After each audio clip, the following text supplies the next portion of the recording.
రాష్ట్రంలో GST input tax credits లో మోసాలపై సర్కారు ఫోకస్ పెట్టింది. 10 కోట్ల టర్నోవర్ దాటిన కంపెనీల ఐటీసీ క్లెయిమ్లను తనిఖీ చేయనున్నారు అధికారులు. బీఆర్ఎస్ హయాంలో ఐటీసీ అక్రమాల్లో సుమారు 3,000 కోట్ల నష్టం జరిగినట్లు గుర్తించారు.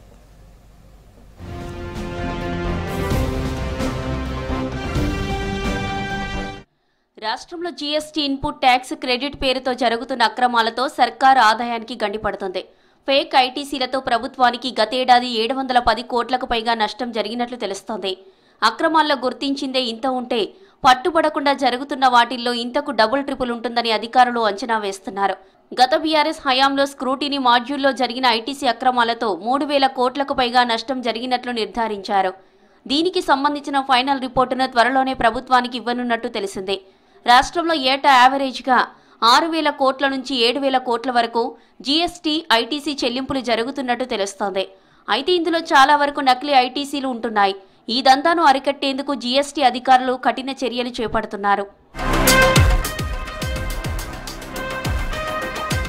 రాష్ట్రంలో జీఎస్టీ రిజిస్ట్రేషన్ చేయించుకున్న డీలర్లు 5.5 లక్షల మంది ఉండగా వారిలో వార్షిక టర్నోవర్ 1,500,000 కంటే ఎక్కువగా ఉండే వ్యాపారులు 2 లక్షల మంది వరకు ఉన్నారు. అందులోనూ 50,000 మంది వరకు కేంద్ర జీఎస్టీ పరిధిలో, మిగిలిన 1,50,000 మంది స్టేట్ జీఎస్టీ పరిధిలో ఉన్నారు. మొత్తం జీఎస్టీ రిజిస్ట్రేషన్దారులు నిర్వహిస్తున్న వ్యాపార లావాదేవీలపై ఆయా సంస్థల వే బిల్లులు, మంత్లీ బిజినెస్ లావాదేవీల రిటర్న్స్ పై మానిటరింగ్ చేయాలని సీఎం రేవంత్ రెడ్డి అధికారులను ఆదేశించారు. అక్రమ ఐటీసీలకు చెక్ పెట్టేందుకే జీఎస్టీ రిజిస్ట్రేషన్ల ప్రక్రియను మరింత పటిష్టం చేయడంపై అధికారులు ఫోకస్ పెట్టారు. రిజిస్ట్రేషన్ అప్లికేషన్లను అవసరమైతే తనిఖీలు చేపట్టాలని నిర్ణయించారు. దీంతో పాటు ఐజీఎస్టీ లావాదేవీలపై నిఘా పెంచనున్నారు. 10 కోట్లకు పైగా టర్నోవర్ ఉన్న కంపెనీల ఐటీసీ క్లెయిమ్లను డీప్గా పరిశీలించాలని నిర్ణయించారు.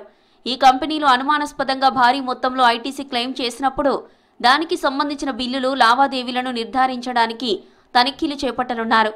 పన్ను ఎగవేతదారులను గుర్తించేందుకు టెక్నాలజీ, డేటా అనలిటిక్స్ను వినియోగించేందుకు సిద్ధమయ్యారు.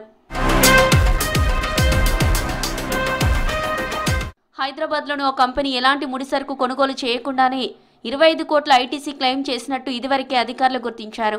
ఆ కంపెనీ భారీ మొత్తంలో పన్ను ఎగవేతకు పాల్పడినట్లు తేలడంతో డైరెక్టర్లను అరెస్టు చేశారు. అటు వరంగల్లోనూ ఇదే తరహా మోసం జరిగినట్లు గుర్తించి చర్యలు చేపట్టారు అధికారులు.